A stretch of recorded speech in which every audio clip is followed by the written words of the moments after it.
네, 안녕하십니까. 김준영입니다. 벌써 감정이입 심리분석 매매 기법 우리가 공부한 지 벌써 8번째, 이제 오늘이 2달 동안 여러분과 함께한 마지막 날, 마지막 강의입니다. 여러분들에게 이제 오늘 총 결산을 해드리고, 오늘은 이동평균선 다이버전스라는 좀 이름이 이상할지 모르지만 그런 이론에 대해서 설명을 드리고, 추세선 이론, 몇 가지 차트 이론에 대해서 조금 더 설명을 드리도록 하겠습니다. 잠시 후에 시작하도록 하겠습니다.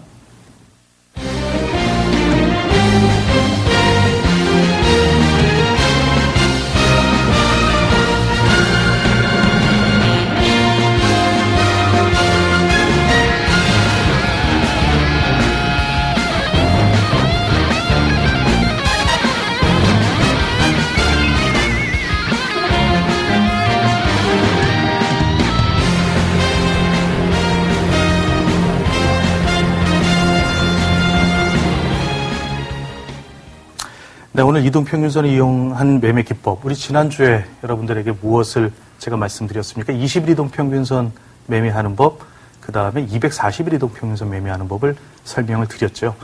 240일 이동평균선 매매하는 것의 가장 중요한 포인트는 뭐라고 했습니까? 1년 동안 사람들이 물려있던 가격이기 때문에 그 이동평균선을 돌파할 때는 상당히 큰 시세를 준다. 그래서 그때부터는 저항이 없는 구간을 가기 때문에 정말 주가가 얼마나 갈지 모른다.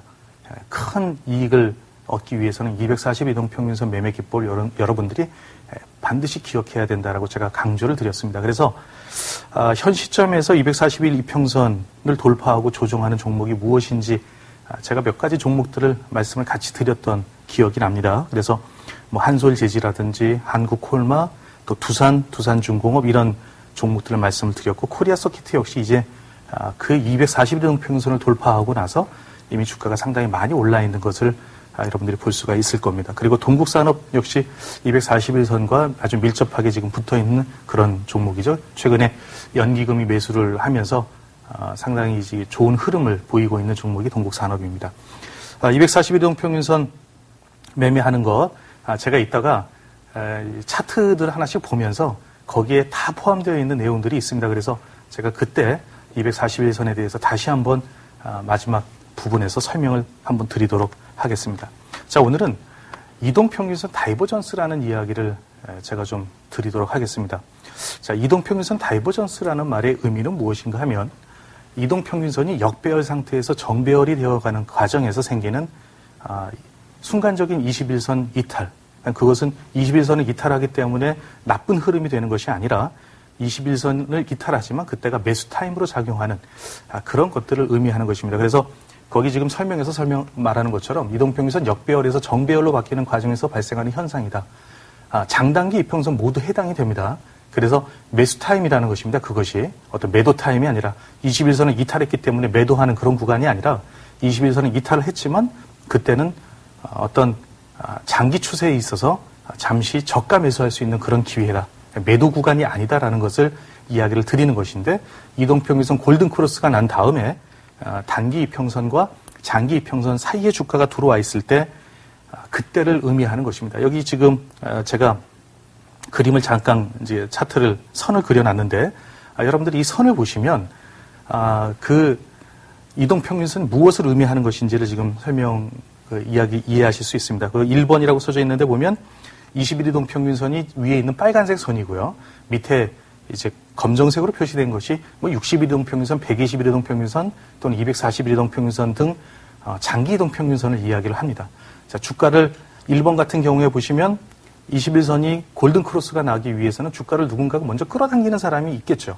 그러면 당연히 이동평균선은 뒤따라 올라오게 될 것이고, 그럼 골든크로스가 난 지점, 자, 골든크로스가 나고 나서 그 다음에 주가가 21일 이동평균선을 깨고 내려갔을 때가 우리가 역으로 어떻게 보면 21선 깼기 때문에 이거 매도해야 되는 거 아닌가? 이게 아니라 그때가 저가 매수할 수 있는 타임이 된다는 것입니다. 자, 2번의 경우를 보시면 무슨 얘기인가 하면, 그것은 21선과 61선 장기 이평선만 해당이 되는 것이 아니라 2번 경우를 보면 21선을 기준으로 5일선과 11선 역시 동일한 그 룰이 적용이 된다는 것을 볼 수가 있습니다. 물론 어떤 경우에 21선을 돌파하고 나서 주가가 11선과 21선이 서로 이렇게 이격이 좁을 때에는 거기서 11선에서 터치해서 주가가 다시 상승하는 그런 경우들도 있지만 혹시 11선을 이탈해서 21선까지 밀렸을 때 그때에도 역시 그것이 이동평균선 다이버전스 구간에 해당이 된다 하는 것을 지금 요약해서 제가 설명을 드렸습니다.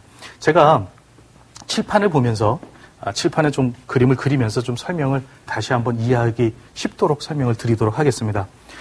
자, 결국 주가라는 것은 어떤 주식의 주가의 흐름이 좋지 않을 땐 주가가 이렇게 이동평균선이 역배열 상태에 있게 되죠.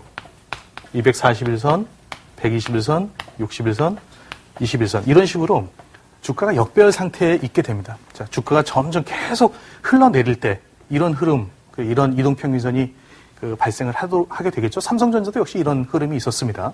자, 그런데 자, 어떤 기업이 어느 순간부터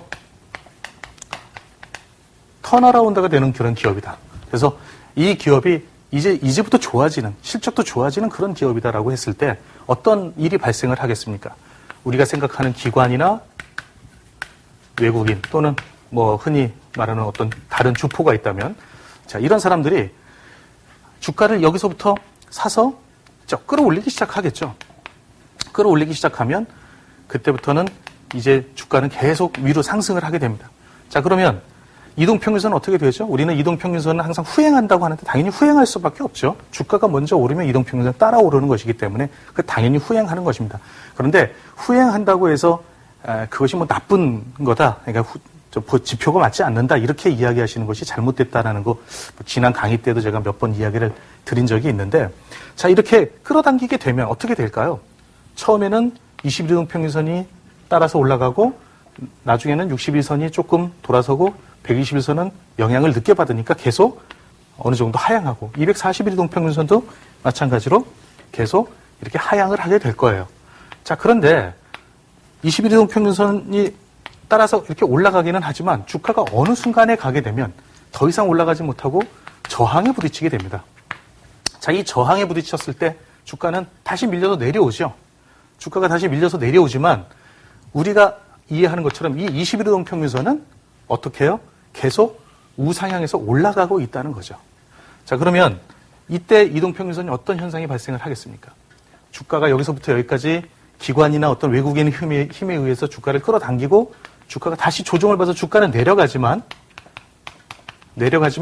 이동평균선은 단기 이동평균선은 위로 올라가고 있다는 얘기입니다.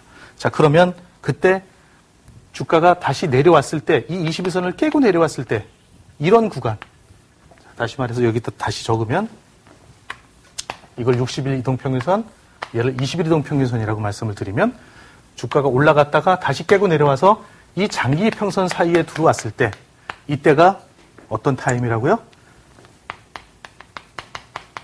매수하는 타임이지 결코 매도하는 타임이 아니다. 지금 이 얘기를 드리는 것입니다. 사실 다이버전스라는 말의 의미는 여러분들이 아시겠지만 예를 들어서 보조지표와 주가와의 상관관계를 설명할 때 다이버전스, 디버전스 이런 말들을 많이 씁니다. 그래서 주가는 상승을 하고 있는데 보조지표는 하향하고 있다든지 또는 주가는 횡보하고 있거나 주가는 하락하고 있지만 보조지표는 상승하고 있을 때 그것을 우리는 보조지표를 보고 이 종목은 지금 주가가 하락하지만 조만간에 주가는 상승할 수 있다. 그래서 그런 것들을 다이버전스라고 이야기를 합니다. 그런데 이동평균선 다이버전스라는 말을 붙인 이유는 바로 그런 거죠. 앞전에서 주가를 끌어당겼기 때문에 이제 주가가 조정을 받으면서 내려오기는 하지만 그때 내려오는 동안에도 21이동평균선은 어떻게 된다는 거예요? 21이동평균선은 계속 상향하고 있다는 얘기입니다. 그래서 그 상향하고 있는 21이동평균선을 깨고 주가가 내려와서 장기 이평선 사이에 60일이나 또는 120일이나 혹은 더 상승해서 240일 이동평균선 사이에 주가가 갇혔을 때 그때 그 주가는 우리가 싸게 살 수 있는 기회에 해당이 된다. 장기적으로 계속 상승하는 종목일 경우에 그런 현상이 발생한다라는 것입니다. 물론 어떤 경우에는 그 장기 이평선은 살짝 이탈하기도 하고 그보다 약간 위에서 다시 돌파하기도 하고 그런 현상들이 있습니다만 결국 우리가 21일 이동평균선을 깼다고 해서 그 주식을 매도하는 그런 어떤 매매를 하시면 큰 상승하는 종목을 그때 버려버리시는 그런 일이 생길 수 있다는 얘기를 하는 겁니다. 그런데 이렇게 장기 이평선 21이동 평균선과 120일, 240일 또는 뭐 60일 이동 평균선만 그 관계가 있는 것이 아니라 지금 제가 아까 보여드린 것처럼 이게 20일 이동 평균선이면 20일 이동 평균선 아래에서 주가를 누군가가 끌어올리기 시작하면 어떻게 될까요? 5일선과 10일선이 따라서 주가가 올라오게 되겠죠. 그러면 주식은 먼저 선행하니까 올라갔다가 5일선이 따라 올라오고 10일선이 따라 올라오고 여기서 골든 크로스가 나겠죠? 그럼 골든 크로스가 난 다음에 주식이 다시 조정을 받으면서 이 구간에 내려왔을 때, 자, 11선, 5일선, 단기 이동 평균선과 20일 이동 평균선 사이, 이 구간에 왔을 때, 이때가 어떤 타임이라는 얘기입니까?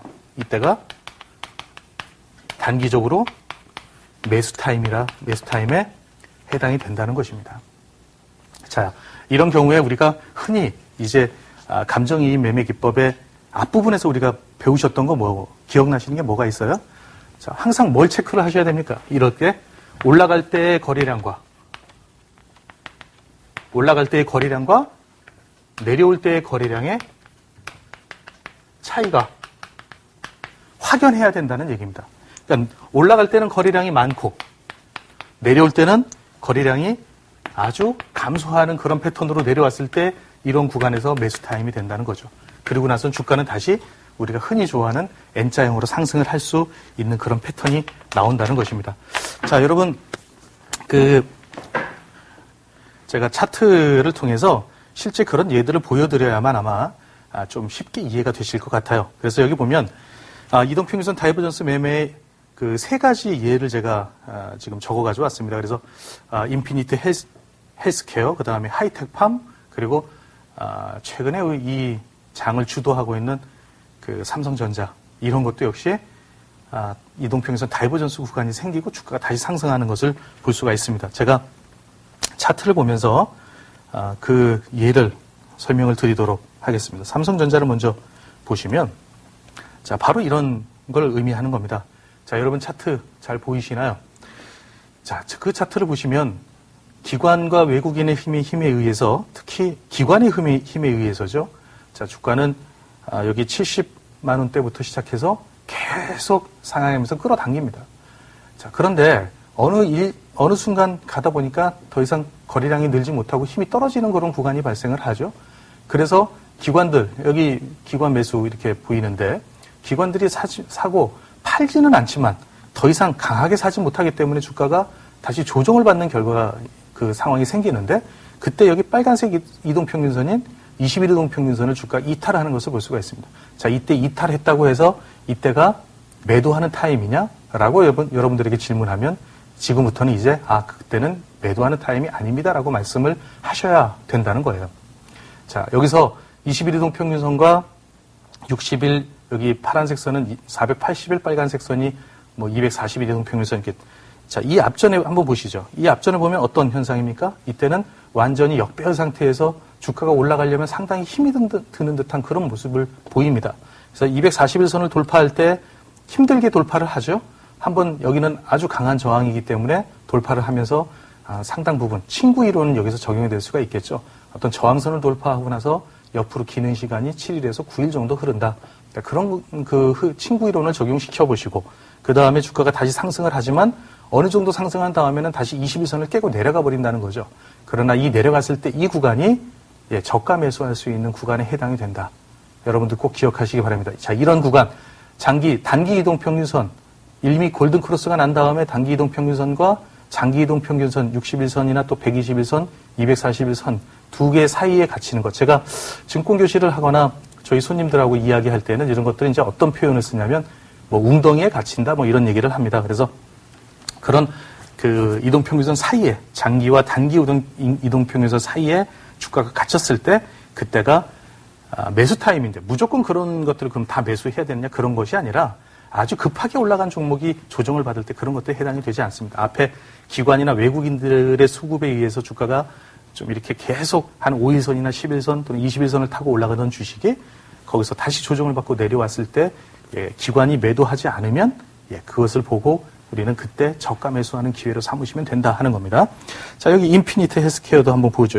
최근에 며칠 전에 상한가가 나왔던 그런 종목입니다. 이런 그 소형주에도 역시 해당이 된다는 거예요. 우리가 이때 어떤 매매를 하시고 이 주식을 더 이상 매매를 못 하셨을 때, 자, 이런 구간에 들어왔을 때 이 주가가 더 이상 60일동 평균선을 이탈하지 않고 이렇게 20일과 60일선 사이에 이렇게 갇혔을 때, 자, 어떻게 매수 관점으로 보시면 또다시 이렇게 단기적이지만 수익이 나는 그런 구간이 생긴다 하는 것을 여러분들이 보실 수가 있으시고요.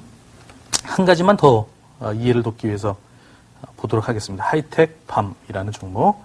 자, 하이텍팜 최근에 상당히 주가가 많이 오른 것을 볼 수가 있는데, 자, 이것도 한번 보시죠.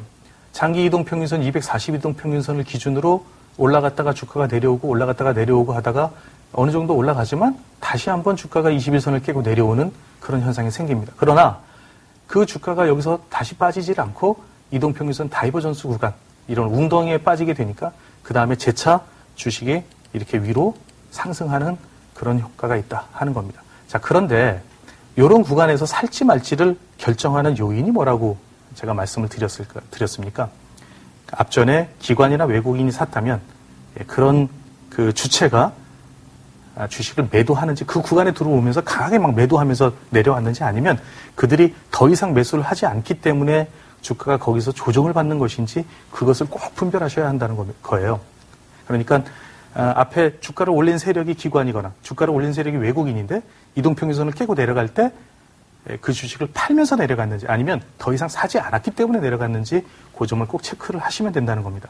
만약에 팔면서 주식을 아래로 팔아버리면서 내려갔다면 거래량이 늘어날 것이고, 만약에 팔지 않고 그냥 더 이상 사지 않기 때문에 내려갔다 그러면 그 기관이 아닌, 주포가 아닌 같이 따라 들어간 어떤 개인들이나 이런 사람들이 판 것이기 때문에 거래량은 급격히 감소하면서 아주 적은 거래량으로 주가는 그냥 밀리는 그런 형태가 발생을 했을 겁니다. 그리고 나면 우리가 어느 적정 시점, 그 적정 시점이라는 건 어떻게 여러분들이 판단을 하실 수가 있을까요? 거래량이 줄어들고 더 이상 어떤 특정한 지점을 깨지 않고 주가가 옆으로 횡보할 때, 그때도 역시 친구 이론 정도를 적용하실 수 있고, 주가가 하방 경직을 하고 있을 때 그때 분할 매수해서 들어가 보시면 아까 하이텍팜처럼 강하게 상승하는 그런 상승, 단기간에 수익을 낼 수 있는 그런 구간들을 맞이할 수 있게 된다는 것입니다. 자, 이동평균선 다이버전스 매매에서 사실 중요한 거는 뭐냐면, 사실 기관들이나 외국인들은 이렇게 가격을 보고 사실 매매하지 않죠. 그러니까 이동평균선을 보고 매매하고 이런 것들이 아니라 자신들이 사고자 하는 물량을 어느 정도 오퍼를 내고 그것을 자신들이 원하는 구간 동안 원하는 수량을 채울 때까지 그냥 사는 경향들이 있습니다. 그래서 회사의 어떤 장기적인 미래나 장기적인 가치, 이런 것들을 보고 이 회사가 앞으로 좋아진다는 것을 알고, 또 기업 가치가 지금 한 50% 디스카운트 돼 있기 때문에 그게 한 2배 정도 상승 여력이 있다 그러면 자신들이 사야 될 그런 구간까지는 그냥 주식을 계속 매수하는 그런 경향들이 있습니다. 그래서 그런 특성들이 있기 때문에 이동평균선이 계속 그 역배열 상태에 있지만 그것을 계속 상승해서 먹어가는 그런 경우가 있죠. 그러나 어느 정도 가격까지 올라가면 그때부터는 쉬게 되죠. 쉬게 되면 주가가 조정을 받는다는 것입니다.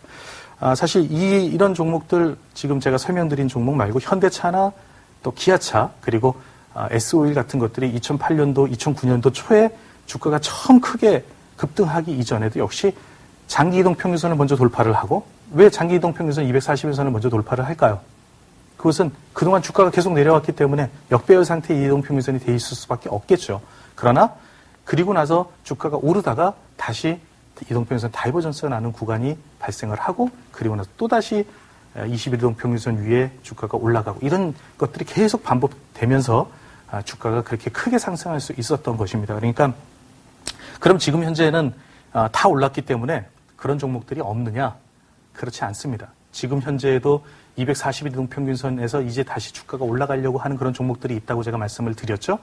아까 한솔재지 같은 종목들 상당히 저는 긍정적으로 보고 있는 종목들입니다. 여러분들이 한솔재지 차트와 또 기관과 외국인의 그런 수급들, 이런 것들을 좀 같이 보시면서 이동평균선 매매를 어떻게 하시면 되겠는지를 공부를 하시면 될 텐데, 자, 그러면 현 시점에서 이동평균선 다이버전스 구간에 들어와 있는 종목이 있을까 하는 것입니다. 자, 그런 종목들이 무엇이 있는지 제가 예를 들어서 여기 4가지 종목을 설명을 좀 드리도록 하겠습니다. 여기 진성 TC, 자, 오늘 진성 TC는 지수가 나쁨에도 불구하고 상당히 좋은 흐름을 나타냈어요. 그래서 한 5% 정도 상승을 진성 TC는 했는데, 자, 이런 구간이 바로 이동평균선 다이버전스 구간에 해당이 되는 거죠. 자, 여기 조금 제가 작게, 조금 크게 기관들이 매수한 흔적을 크게 좀 보여드리도록 하겠습니다. 자, 주가를 올리면서 역배열 상태에서, 이렇게 역배열 상태의 주가가 있지만 이 역배열 상태에서 주가를 올리면서 끌어당기는 세력이 누구? 예, 여기 보시면 기관이라는 것을 볼 수가 있죠. 기관들이 계속 매수를 하죠. 그러나 그러다가 기관들은 더 이상 매수를 하지 않고 이제 쉬게 됩니다. 그때 거래량은 이것도 조금 올려 보여드려야 되겠습니다. 그래서 자, 내려올 때 거래량이 어떻게 됩니까? 올라갈 때의 거래량보다 내려올 때의 거래량이 급격히 감소하면서 주가가 내려오는 것을 볼 수가 있습니다. 그리고 나니까 21일 평균선은 깨기는 깼지만 그 사이에서 어떤 현상? 기관들이 약간 팔기는 했네요. 하지만 실제로 자신들이 산 금액보다는 여기서 판 금액이 훨씬 적다는 것을 알 수가 있겠죠. 자, 이 종목은 어떤 특성이 있습니까? 여기 지금 위에 지나가고 있는 그 보라색 선, 요것이 241일 이동 평균선입니다. 자, 그렇다면 241일 이동 평균선 한번 뚫으려고 시도를 했다가 이 저항이 심하기 때문에 못 가고 두 번째 뚫으려고 시도하고서 다시 주가가 이제 완전히 뚫어놨죠. 뚫어놨지만 그때 21일 이동 평균선 이제 여기서 골든 크로스가 나기 때문에 다시 한번 이동 평균선 다이버전스 나는 구간이 생기더라 하는 겁니다. 자, 그리고 나서 주가는 어떻게 될 가능성이 많을까요? 자, 오늘같이 시장이 참 수급이 별로 그렇게 좋지 않은, 지수는 그렇게 많이 빠지지 않았지만 한 6포인트 정도밖에 빠지지 않았지만 사실 체감 지수는 상당히 좋지 않은 그런 오늘 시장이었습니다. 그러나 그런 장에도 불구하고 이 진성 TC는 마이너스권에 갔다가 마이너스 2.3%에서 종가는 5%까지 거의 저점과 고점이 7% 정도 되는 상당히 큰 급등을 만들었죠. 그 주체가 무엇이었을까요? 예, 바로 기관이었다는 겁니다. 기관이 여기서 들어올 수 있는 이유는 뭘까요? 예, 자신들이 지금 사기 시작해서 저항을 뚫어놨던 구간이기 때문에 이 구간대에서 다시 기관은 매수할 수밖에 없었던 거죠. 그래서 참 우리가 이렇게 이동평균선 다이버전스 구간, 21일 이동평균선을 깼다고 해서 주식을 버리시는 게 아니라 깨고 나서 그 기관 주체가 팔지 않았을 때 그것을 매수 타임으로 여기시는 겁니다. 자, 진성 TC는 이런 차원에서 보면 지금 현재에도 매수가 가능한 그런 타임에 있다. 여러분들이 생각하실 수 있을 것 같고요. 자, 그 다음에 지금 현재 그런 구간에 있는 건 포스코 ICT입니다. 자, 포스코 ICT 차트를 보시면, 자, 포스코 ICT 한참 우리가 관심을 많이 가지고 그 종목에 대해서 사람들이 참 많이 매매를 하셨던 그런 종목일 거예요. 자, 여기서도 역시 동일한 룰을 적용하시면 됩니다. 자, 여기 역배열 상태에 있는 이동평균선을 강하게 뚫고 올라가는 기관이라는 세력이 있죠. 그러나 어느 정도 힘이 다 되니까 그때부터는 주가가 다시 밀려서 내려옵니다. 물론 이 구간대에 보면 기관이 어느 정도 이익 실현을 하는 것을 볼 수가 있습니다. 그러나 여기 추세선에서도 볼 수가 있듯이 기관이 산 수량보다는 그들이 판 수량이 별로 많지 않다는 것을 여러분들이 아실 수가 있을 거예요. 그리고 더더군다나 중요한 것은 내려올 때 그 물량, 기관이 파는 물량을 또 받아준 세력이 보니까 외국인이네요. 최근처럼 외국인들이 계속 순매도하고 있는 상황에서 이렇게 외국인들이 매수하고 있다는 것은 상당히 긍정적인 신호로 여러분들이 받아들이셔야 할 거예요. 자, 그러면 지금 이 구간이 매도 타임이라고 생각을 하십니까? 아니면 이 구간은 우리가 매수를 한번 해봐야 되는 타임이라고 생각을 하십니까? 두말할 나위 없이 이 구간은 우리가 분할 매수를 들어가셔서 이 종목이 다시 한번 이렇게 뜰 때를 기대하는 그런 패턴을 기대하시는 그런 종목에 해당이 될 겁니다. 여러분들 포스코 ICT 이 종목 지금 현재 별로 그렇게 수익이 나지 않고 지지부진한 모습을 보이는 것처럼 보일 수 있습니다. 그러나 이거는 단기간에 급등, 한 2달 동안에 급등을 했기 때문에 당연히 있을 수밖에 없는 현상이에요. 그러나 이런 구간에서는 이제 분할 매수 하셔가지고 다시 주가가 위로 틀 때를 기대하시는 그런 전략을 쓰시는 거라는 말씀을 드리는 것입니다. 자, 그 다음에 여기 세방전지 또 필코전자가 있습니다. 이 세방전지 같은 경우에는 아직 보시면 이동평균선 다이버전스 구간에 들어오지 않았습니다. 사실은 제가 이거를 이 교육 자리에 넣으면서 이동평균선 다이버전스 구간에 지금 아직은 들어오지 않았지만 여러분들이 혹시 내일도 시장이 좀 별로 좋지 않다든지 또 이 종목이 수급이 단기적으로 불안해서 이 정도까지 밀린다. 41,000원대나 42,000원대까지 이렇게 밀리게 되면 40,000원대 초반까지 밀리게 되면 그때부터 분할 매수하는 관점에서 이 종목을 보셔야 한다는 겁니다. 그 이유가 뭐라고요? 그 이유는 바로 자, 여기서부터 여기까지 끌어당긴 기관의 매수세가 있기 때문에 이 종목은 장기 이동평균선, 여기 보이시는 241이동평균선 보이시죠? 이 242이동평균선을 뚫은 종목은 상당히 중요한 종목이라고 말씀을 드렸습니다. 자, 여기서도 242동평균선을 뚫기 위해서 한 번 시도, 그 다음에 두 번 시도를 할 때는 옆으로 계속 붙어 다니다가 결국은 뚫고 나서 지지를 받죠. 그런데 다시 한번 주가가 어떤 그동안 상승의 피로도 때문에 다시 밀려서 내려와서 242이동평균선 근처에 왔을 때는 이때가 매도 타임이 아니라 매수 타임에 해당된다는 것을 꼭 기억을 하시기 바랍니다. 제가 SBS를 가지고 좀 이따가 다시 한번 이동평균선 다이버전스 그리고 241이동평균선 뭐 이런 것들을 다 같이 설명을 한번 드리도록 하겠습니다. 자, 그러면 여러분들이 제가 어저께도 그 증권교실을 이틀 동안 월요일, 화요일 이틀 동안 했습니다. 20기 증권교실을 저희 지점에서 했었는데 그때 이제 손님들이 그런 질문을 하시더라고요. 매수하는 타임 같은 거는 다 알겠는데 그러면 매도 타임은 언제냐?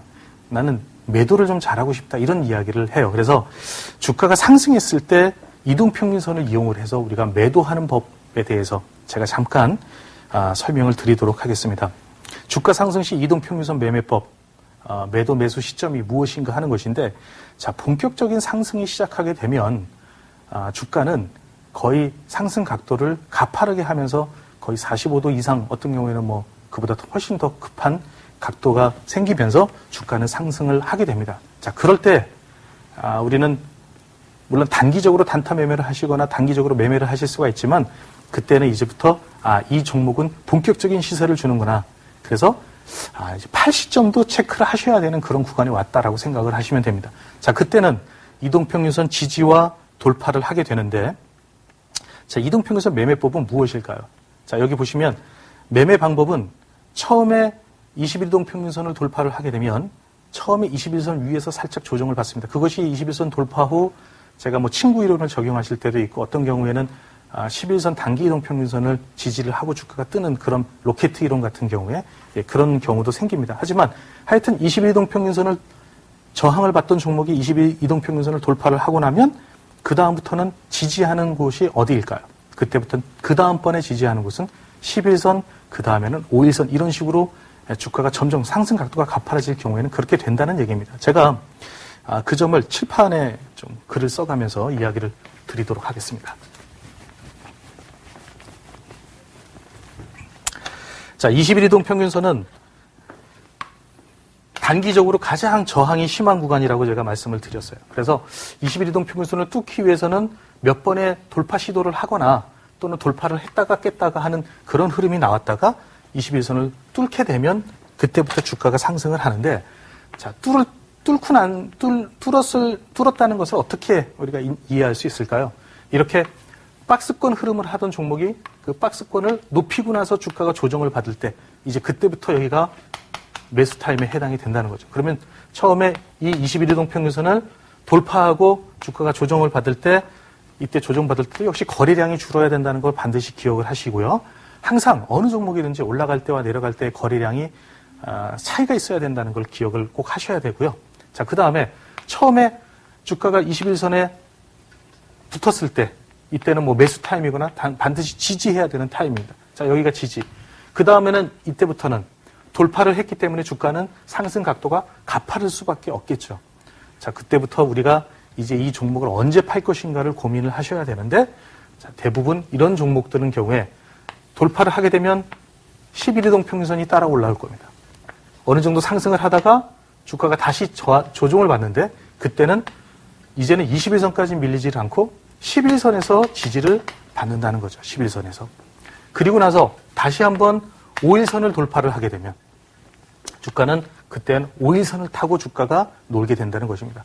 자, 이 5일선을 타고 주가가 놀 때에는 우리가 가장 조심하셔야 될 때이고 그때부터는 이 주식을 매도할 것인가를 고민하셔야 된다는 거죠. 그래서 사실은 이렇게 상승 각도가 가파른 종목이 처음에 11선을 지지할 때는 매도하시는 것이 아니고 그 다음에 5일선을 돌파한 다음에 5일선을 깰 때 사실은 이때 매도하시면 단기적으로는 가장 큰 수익 실현을 하실 수 있다는 겁니다. 자, 그러면 5일선을 깨고 내려온 종목은 그냥 계속 내려올까요? 예, 이렇게 올라갔던 종목이 내려오면 일단 5일선을 깨고 내려왔지만 그 다음에 지지받는 선은 어딜까요? 다시 한번 기술적 반등이 나오는 선. 아까 처음에 11선에서 지지했기 때문에 두 번째도 11선에서 반등이 또 나온다는 것입니다. 그러면 어떤 경우에는 11선에서 반등이 나오면서 더 강하게 갈 수도 있고 어떤 경우에는 이 첫 번째 5일선을 돌파하려고 했던 이 고점이 다시 저항이 돼서 싼 고점을 찍고 주가가 밀려서 11선을 깨고 내려올 겁니다. 자, 그 가운데에서 20일 이동평균선이 이렇게 올라오고 있겠죠? 자, 그러면 그 다음 지지선은 어디가 됩니까?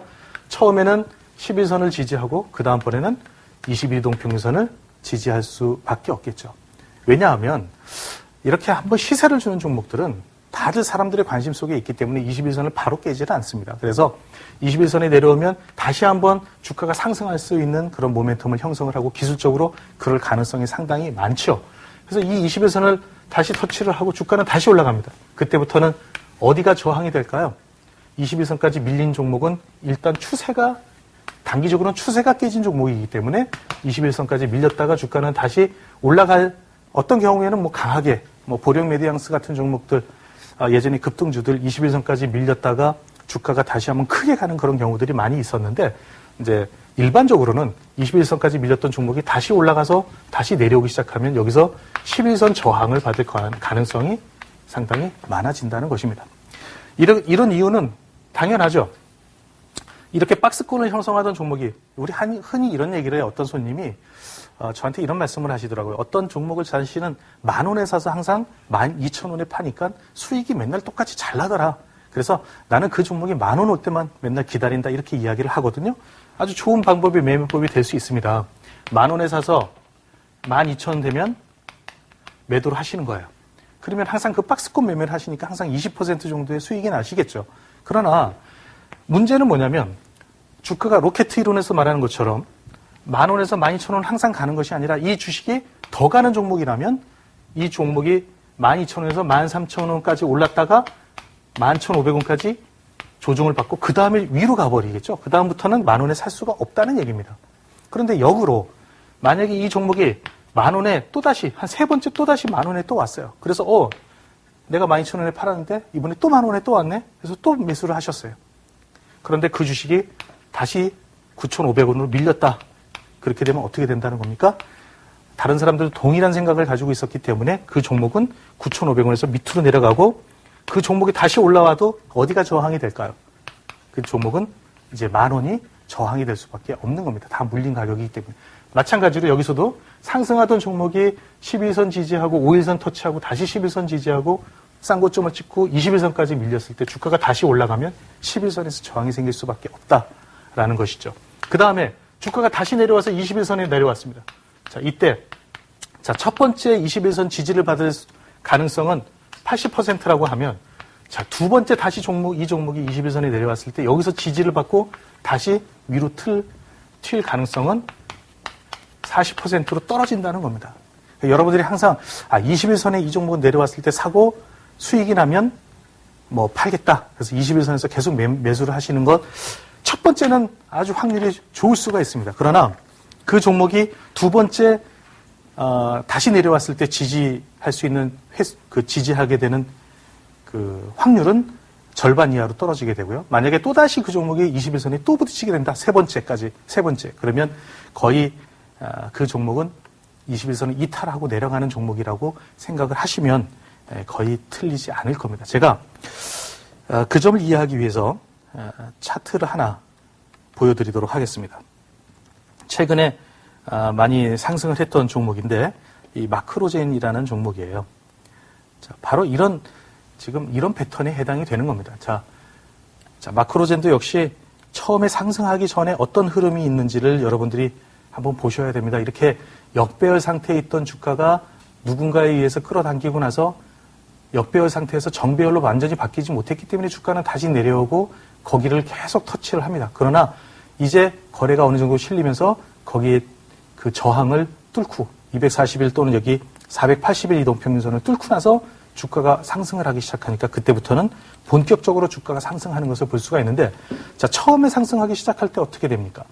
처음에는 이게 올라가고 있는 파란색 선, 11이동 평균선의 저항을, 지지를 받죠? 주가가 조정을 받고 5일선은 깨지만 첫 번째이기 때문에 11선의 지지를 받습니다. 그리고 나서 11선을 터치하고 다시 한번 주가가 올라갑니다. 그때부터는 어디를 타는 것을 볼 수가 있습니까?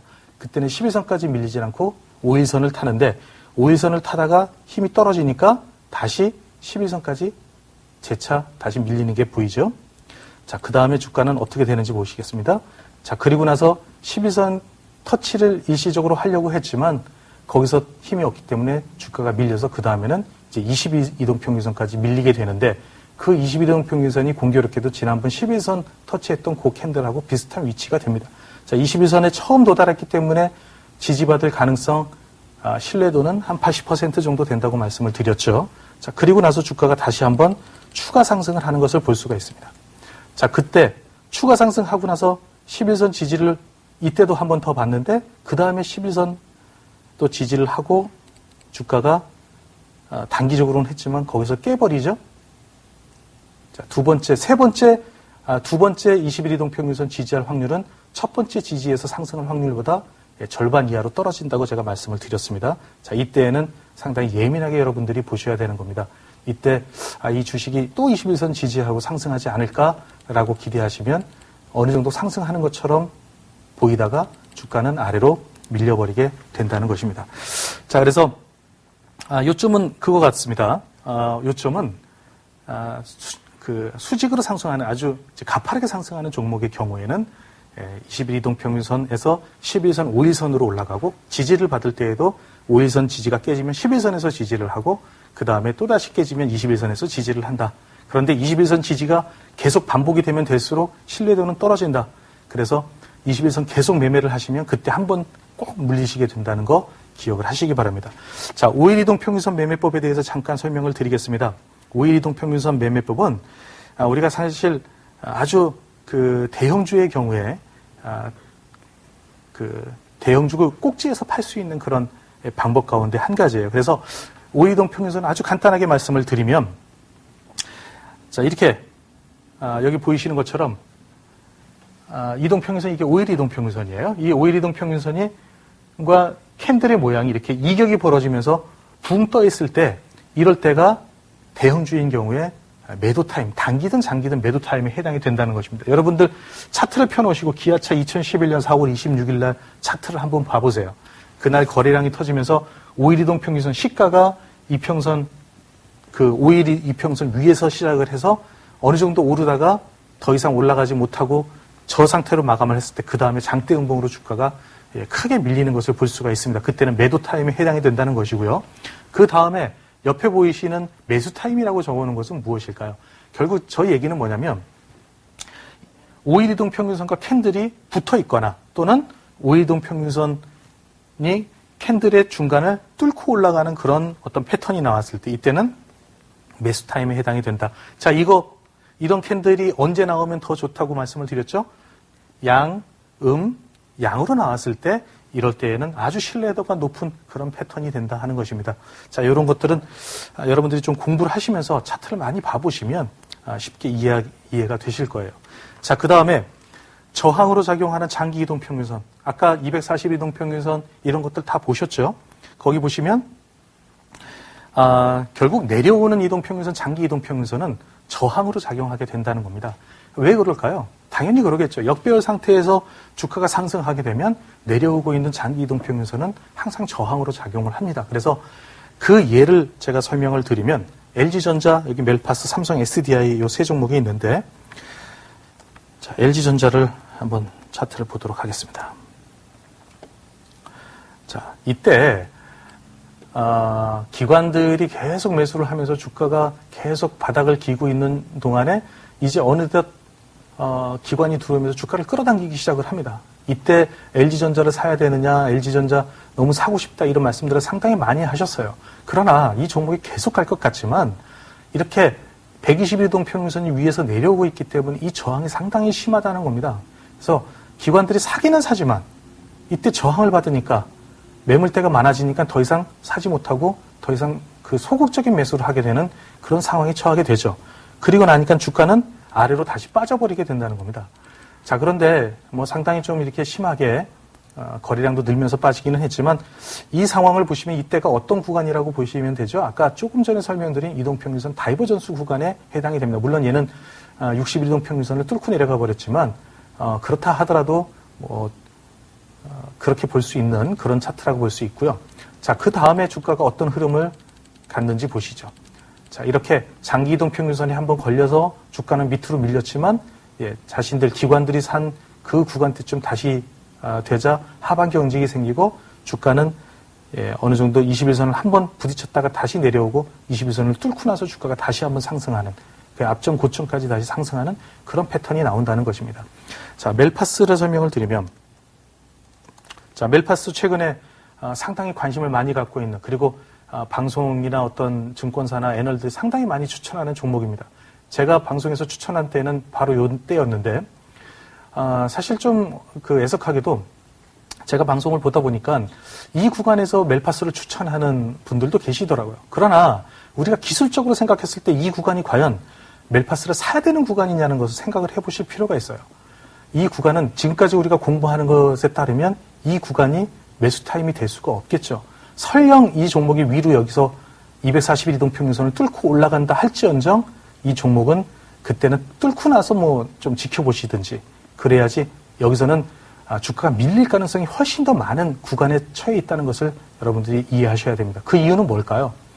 이동평균선이 21이동평균선에 따라서 골든크로스가 나긴 했지만 아직 60이동평균선과 121, 241이동평균선은 아직도 이격이 벌어진 상태에서 주가가 역정배열 상태에 있지 않다는 거예요. 그렇기 때문에 여기까지 가서 상당히 좋은 흐름을 보이지만 이 주가는 일단 조정을 다시 받고 이 기관들도 어느 정도 이익 실현을 하거나 또는 들어갔던 개인들도 빠져나온 다음에 그리고 나서 다시 재차 올라가서 어떤 긴 흐름을 한 다음에 주가는 더 상승할 수 있는 것이지 이렇게 단기적으로 242이동평균선에 처음 부딪히게 됐을 때 이때부터 다시 뚫을 거라고 예상하는 것보다는 조정을 받을 거라고 예상하시는 게 훨씬 더 합리적인 생각이다 하는 겁니다. 최근에 어제 어떤 분이 그 증권 교실을 하는 동안에 삼성 SDI를 이날 사셨다고 저한테 말씀을 하시길래 제가 좀 사실 뭐라고 말씀을 드렸어요. 이 구간이 어떻게 매수를 하실 수 있는 구간이냐. 주가는 여기서 저항을 받을 수밖에 없는 그런 구간이기 때문에 여기서 사서 설령 수익이 난다 하더라도 이것은 상당히 위험한 매매에 속한다라고 말씀을 드렸습니다. 왜 그러냐면 장기 이동평균선에 처음 도착을 하죠. 그러니까 이렇게 내려오고 있는 장기 이동평균선은 설령 단기적으로 뚫는다 하더라도 그 다음에 매물이 내려올 가능성이 상당히 많다. 여러분들이 그거를 꼭 기억하시고 장기 이동평균선 처음 도착했을 때 그리고 그 역배열 상태에서 장기 이동평균선 내려오는 장기 이동평균선은 저항으로 작용한다는 것을 기억을 하시기 바랍니다. 자, 그런 종목들은 뭐 S-오일, 현대차, 기아차 이런 것들 보시면 처음에 올라갈 때 바로 올라간 종목이 한 종목도 없어요. 여러분들이 과거에 올라간 차트들을 다 한번 좀 보시면서 이 종목이 그래서 그때 올라가지 못하고 다시 빠졌구나 하는 것들을 좀 기억을 하시기 바랍니다. 자, 오늘 그래서 제가 여기 몇 가지 예를 가지고 설명을 드리도록 하겠습니다. 여기 단기 추세선 매매 기법이라는 것인데, 자, 단기 추세선 매매 기법은 단기적인 추세선을 이용해서 이 종목이 앞으로 위로 갈 것이다 하는 것을 찾아내는 것을 의미합니다. 그래서 단기 추세선을 이탈한 종목을 찾으셔야 되는데 대부분 단기 추세선에 이탈하는 종목은 양음양 패턴이 발생하는 경우가 상당히 많습니다. 추세선을 돌파를 할 때.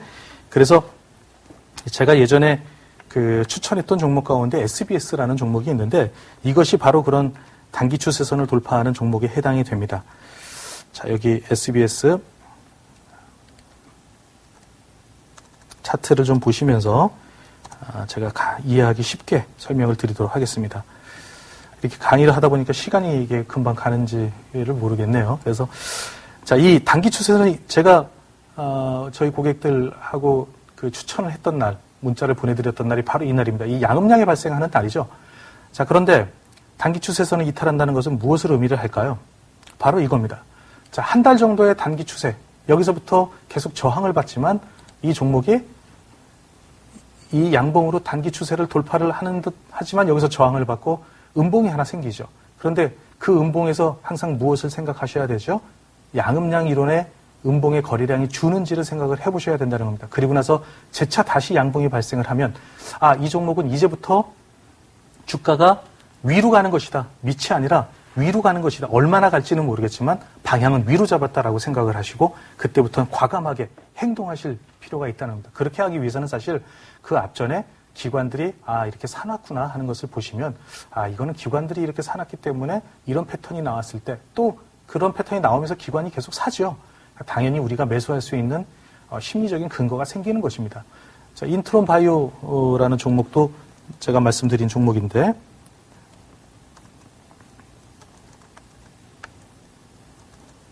자, 인트론 바이오 차트를 보시면 인트론 바이오 처음 돌파하기 전에 어떤 모습을 보입니까? 자, 돌파하기 전에 이 종목 역시 단기적으로 추세선을 돌파하는 양음량이 발생을 하는 것을 여러분들 확인하실 수 있습니다. 자, 이렇게 앞에 긴 거 다 생각하지 마시고 바로 한 달 정도 사이에서 그 단기 추세선을 돌파하는 종목은 위로 갈 가능성이 많다. 자, 여기서 위로 가지 못하면 그때 그냥 바로 버리셔도 되겠죠. 자, 그래서 이렇게 단기 추세선을 돌파하는 종목이 앞으로 시세를 크게 줄 가능성이 많다는 것을 설명을 드리고요. 자, 지금 현재 이 시점에서 단기 추세선을 돌파하는 종목이 나올 만한 게 뭐가 있을까? 제가 오늘 거기까지만 설명을 드리고 이제 제 강의 모두 마치도록 하겠습니다. 물론 자, 이 두 종목은 내일 그런 패턴이 나오지 않으면 단기 추세선을 돌파하지 못하는 종목에 해당이 됩니다. 그러니까 제가 말씀드리는 것처럼 반드시 내일 양봉이 발생을 하면서 주가가 상승하는 흐름이 나오는 종목이어야 합니다. 나오는 패턴이 나와야 됩니다. 그래서 종목은 두 가지입니다. 인트론 바이오와 그 다음에 인포피아. 네, 이 두 가지 종목. 바이오랜드와 인포피아입니다. 죄송합니다. 인트론 바이오가 아니라. 자, 바이오랜드 차트를 보시면 자, 오늘까지 이런 모습을 보이고 있죠. 자, 최근 고점을 계속 연결을 해보겠습니다. 자, 오늘까지 지금 이런 모습을 보이고 있습니다. 오늘 거래량이 팍 줄어든 음봉이 발생을 했습니다. 내일 만약에 여기서 양봉이 솟으면서 14,600원, 700원까지 주가를 끌어올리는 그런 패턴이 나온다면 최근에 기관들이 매수한 그런 흔적이 이제부터 주가는 위로 갈 가능성이 상당히 많겠구나라고 생각을 하시면서 이 주식을 과감하게 매수를 하시면 될 거라고 생각을 합니다. 자, 인포피아라는 종목도 역시 비슷한 패턴입니다. 그래서 둘 다 바이오에 해당이 되는데 이 종목 역시 지금 추세선을 돌파를 하려고 오늘 음봉이 발생을 하였죠. 반드시 내일 오후 2시까지 양봉으로 주가가 올라가야만 사신다는 거 꼭 기억을 하시고 괜히 아침부터 사셔서 물렸다고 저한테 말씀을 하시면 안 된다는 것도 꼭 말씀을 드리겠습니다. 자, 이렇게 해서 8번의 강의 오늘 이렇게 마치도록 하겠습니다.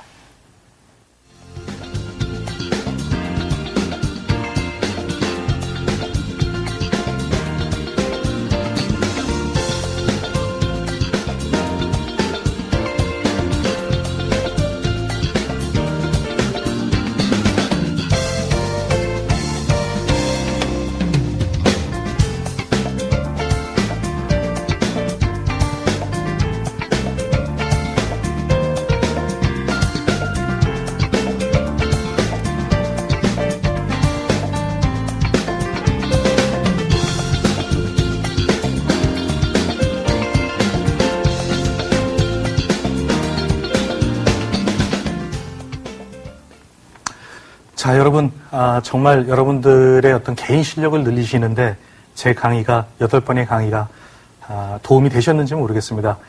2달 동안에 걸쳐서 정말 많은 것들을 알려드리고 설명을 드리고 해서 노력을 했고요. 제가 그동안 공부해왔던 것, 그런 것들이 여러분들에게 전달될 수 있도록 노력을 했는데 어떤 좀 흡수력이 있으셨는지 도움이 되셨는지 궁금합니다. 많은 도움이 되셨으면 좋겠고요. 여러분들 궁금하신 점이 있으시면 언제든지 저에게 전화를 주시면 제가 기꺼이 개인적으로도 설명을 드리도록 하겠습니다. 지난번에도 말씀드린 것처럼 네이버에 있는 그 감정이입 카페, 네이버 카페가 있는데 거기에 들어오셔서 조언을 구하실 수도 있고요. 저는 한 달에 한 번 정도 저희 솔로몬 압구정 금융센터에서 증권 교실을 개최를 합니다. 그래서 여러분들이 다음 달에는 9일부터 둘째 주 월화수 정도 계획을 하고 있으니까 그때 좀 참석을 하시고 여러분들 도움을 받으실 수 있겠습니다. 수고 많으셨습니다. 감사합니다.